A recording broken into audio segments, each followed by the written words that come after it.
you hear about them all the time. And as one of them, recently I talked to somebody, and I can't remember which company it was, but they had a pension. They worked there for a long, long time, and that particular company and that pension fund went belly up. And when that happens, it's pretty much bye bye pension. And at least when you're repositioning those funds, you're getting the secure backing of a A-rated or better insurance company. And I could urge you right now, go find the last time you've heard of an A-rated or better insurance company going belly up and you know reneging on their original guarantees for income. It doesn't happen. Yeah, and not only that, it just creates a choice, right? So you're not putting yourself in a position to where you're handcuffed by what happens to that pension fund.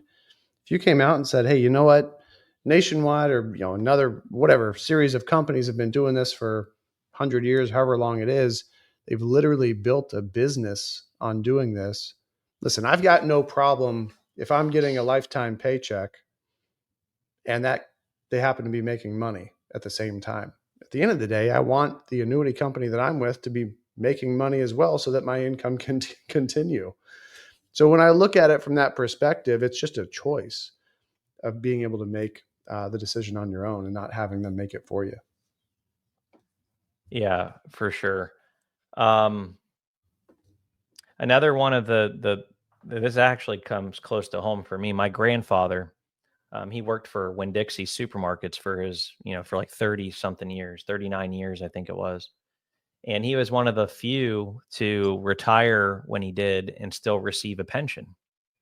And he's passed away now, so rest in peace there, Papu. But he had a pension, and it was awesome to see him have this guaranteed income stream. And he was really happy, and spent his weekends how he wanted to, and all that good stuff. But not long ago, when Dixie had declared bankruptcy, well, what happens to the pension fund when a company declares bankruptcy?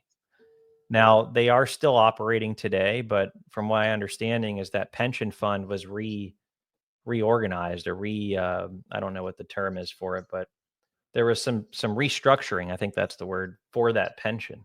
And I think that people had to take a pay cut there, if I'm not mistaken. I don't know for sure, but I know through that restructure there was some differences changed in that pension. So it just goes to show you that anything can happen.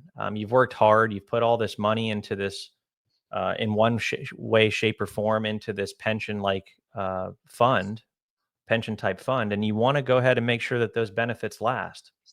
So repositioning them is a good way to look at how can you make sure that they last, how can you make sure that you're maintaining control, and how can you also ensure that your spouse is going to continue receiving benefits if she lives a longer life than you. And last but not least, by moving into a fixed indexed annuity with a lifetime income rider, over the last handful of years within that product segment, there's been a lot of innovation around long-term care enhancements.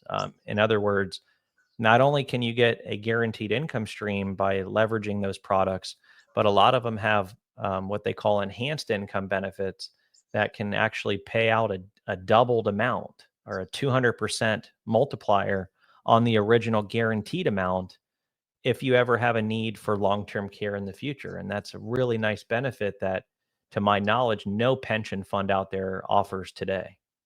That'd be important to add that that's also for the individual, and if it's a joint policy, for their spouse as well.